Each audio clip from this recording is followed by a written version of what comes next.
ఎన్నికల్లో ఆయన ఏమీ రహస్యం ఏం లేదు, మంచిగానే చెడు కానీ.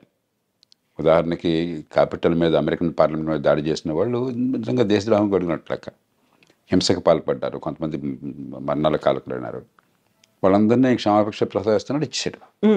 మంచిగానే చెడుగానే ఆయన చెప్పింది సీరియస్గా తీసుకుంటున్నాడు, స్ట్రాంగ్గా చెప్తాడు కూడా. రెండోది, ఇనాగరల్ స్పీచ్లో ఆయన ఒక మనిషిని ఉదహరించాడు. ఆయన విలియం మెకిన్లీ అని, అమెరికా రాష్ట్రపతిగా 1897 నుంచి 2001 దాకా ఉన్నాడు ఆయన. 2001లో సెప్టెంబర్లో ఆయన చంపేశారు. ఈ హత్యకు గురైన రాష్ట్రపతుల్లో ఆయన ఒకడు. ఆయన తర్వాత థియోడోర్ రూజ్వెల్ట్ వచ్చాడు.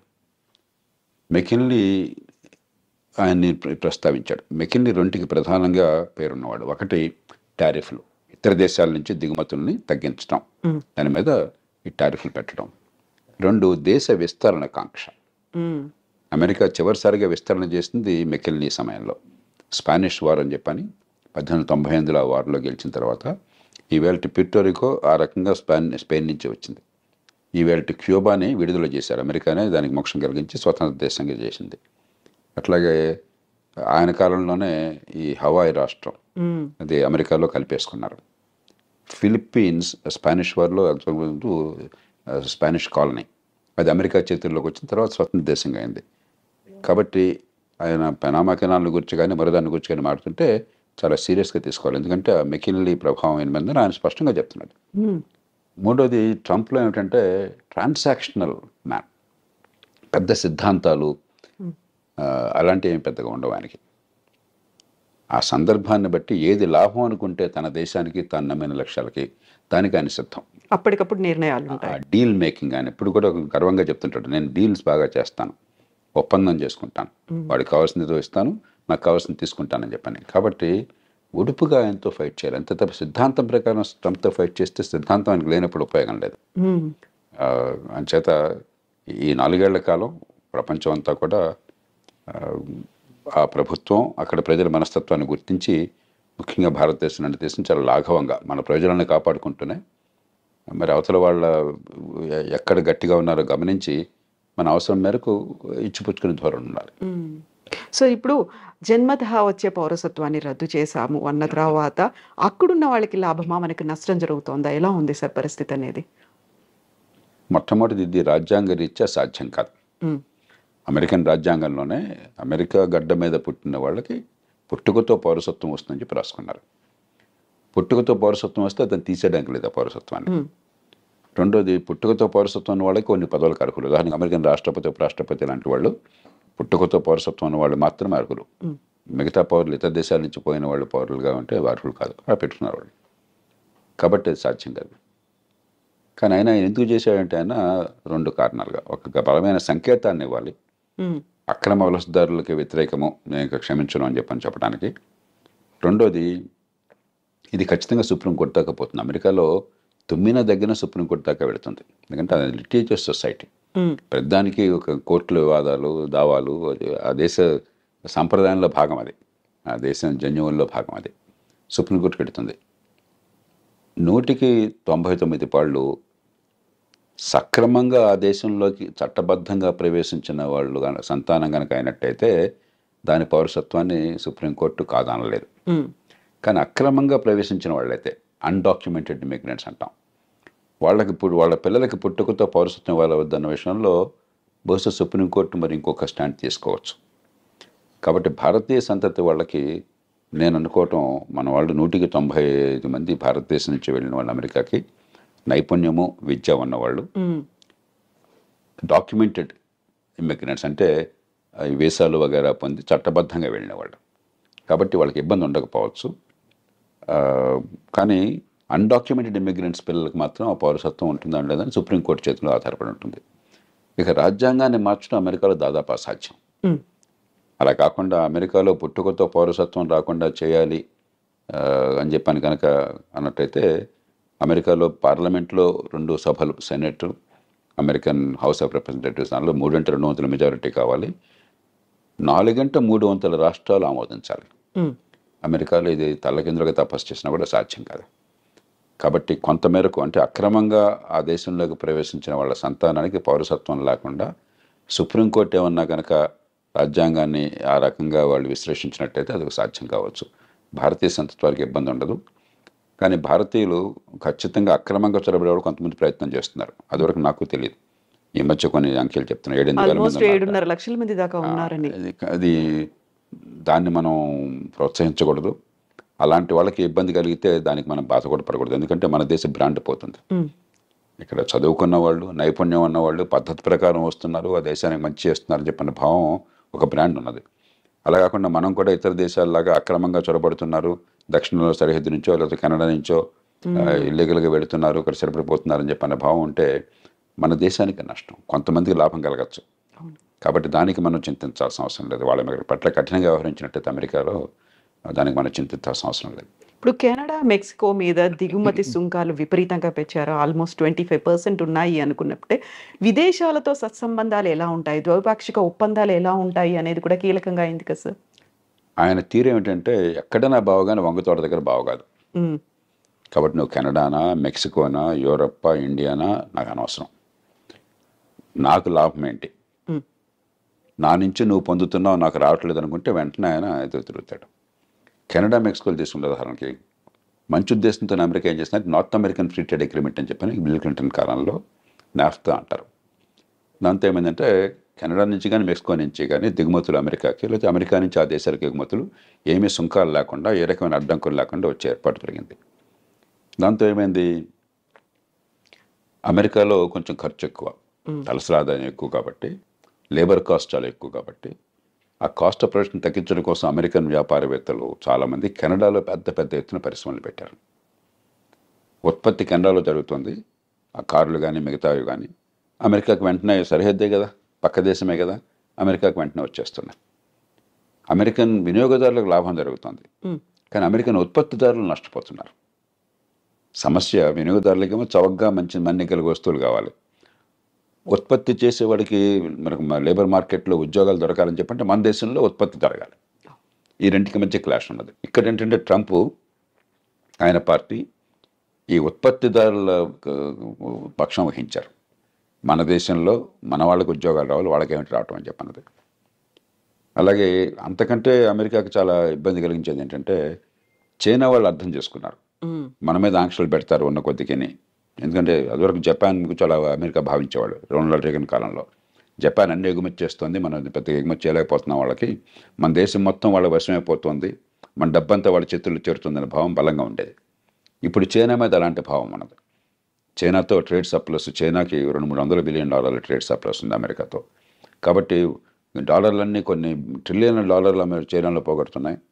మరి మనం వదిలేస్తే పూర్వం జపాన్ వాళ్ళు అమెరికాలో పెద్ద కంపెనీలు కొన్నట్టుగా చైనా వాళ్ళు కూడా అమెరికా ఆర్థిక వ్యవస్థను సొంతం చేసుకుంటారు.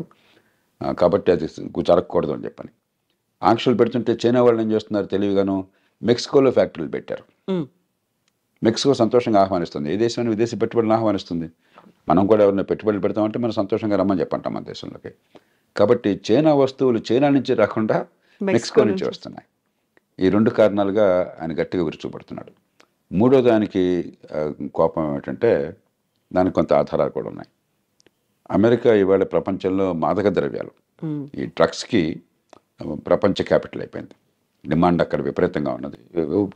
కొన్ని కోట్ల రూపాయలు ఖర్చు పెట్టడానికి సిద్ధంగా ఉన్నారు అక్కడ జనం కొనటం కోసం చెప్పని.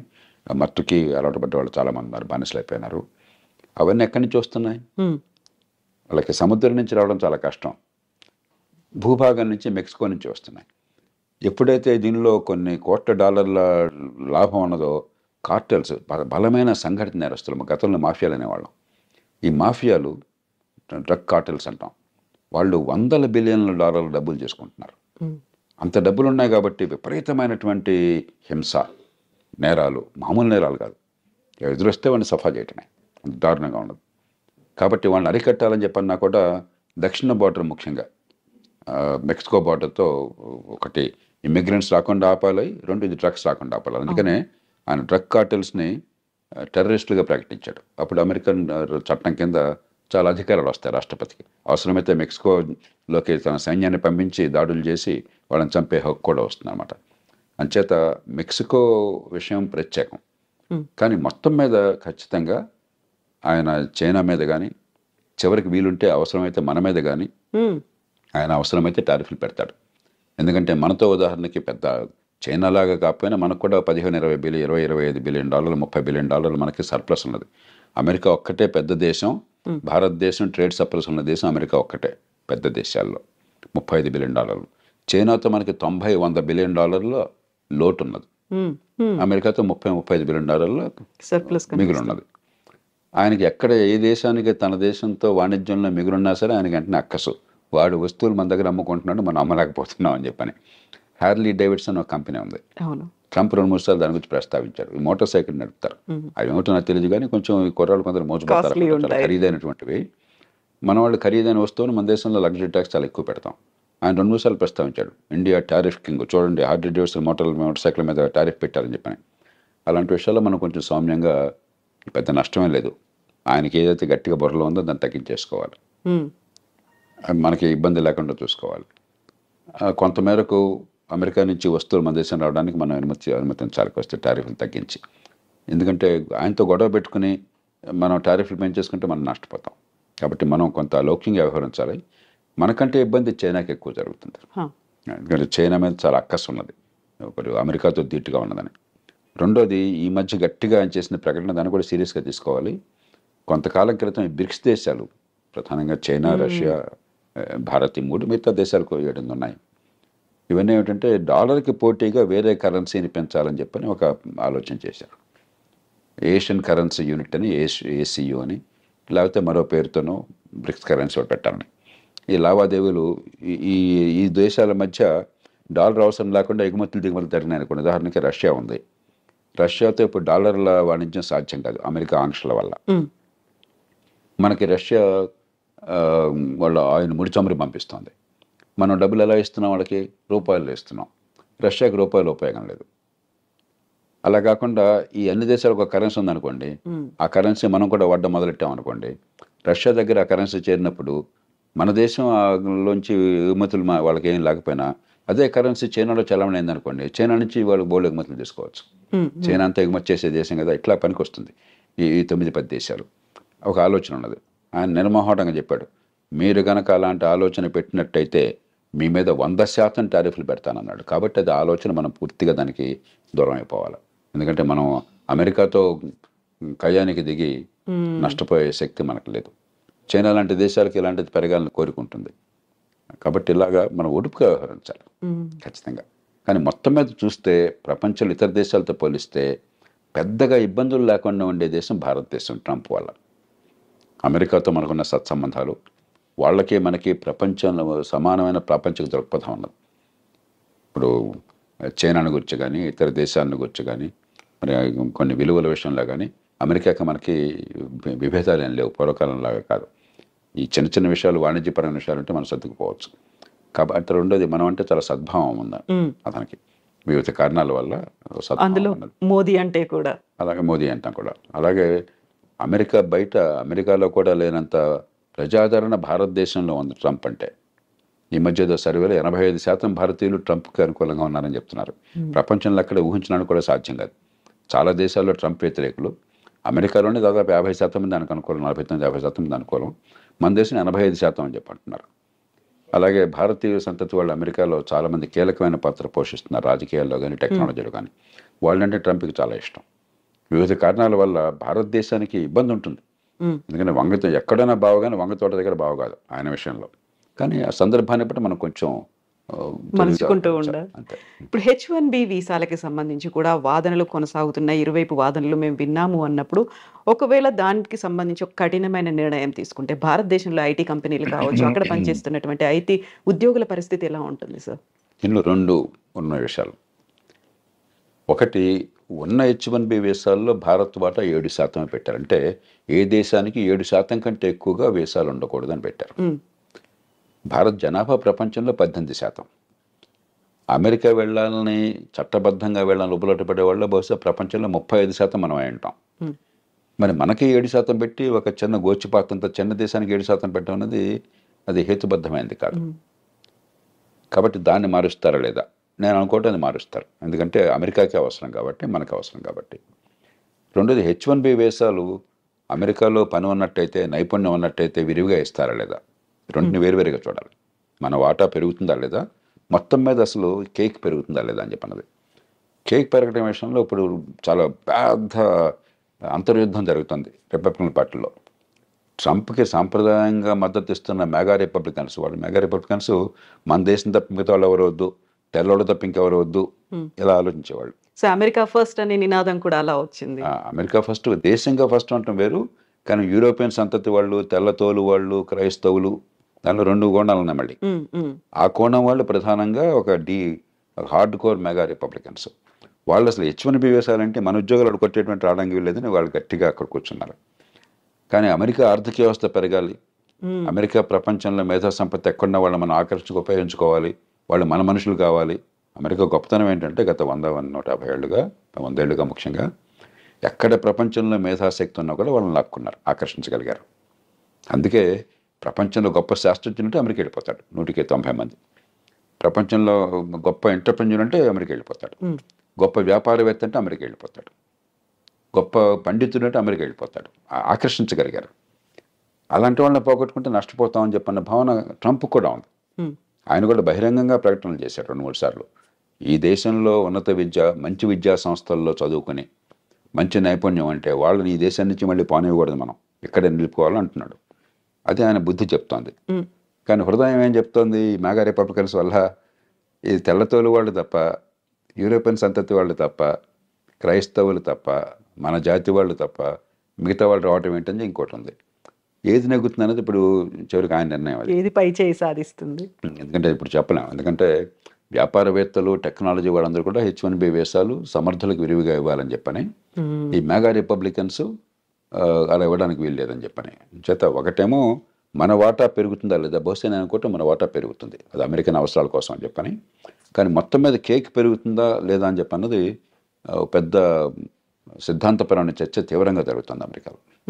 సో ఇప్పటికిప్పుడు అయితే ఆ భారతదేశానికి లాభమా నష్టమా, ట్రంప్ ఎలా ఉంటాడు అనేది అయితే అంచనా వేయడానికి లేదు కదా సార్. పెద్ద నష్టం మనకు ఉండదు, ముందు భయపడకూడదు. ఎందుకంటే ప్రపంచంలో ఏ దేశానికి లేని సౌలభ్యం మనకున్నది.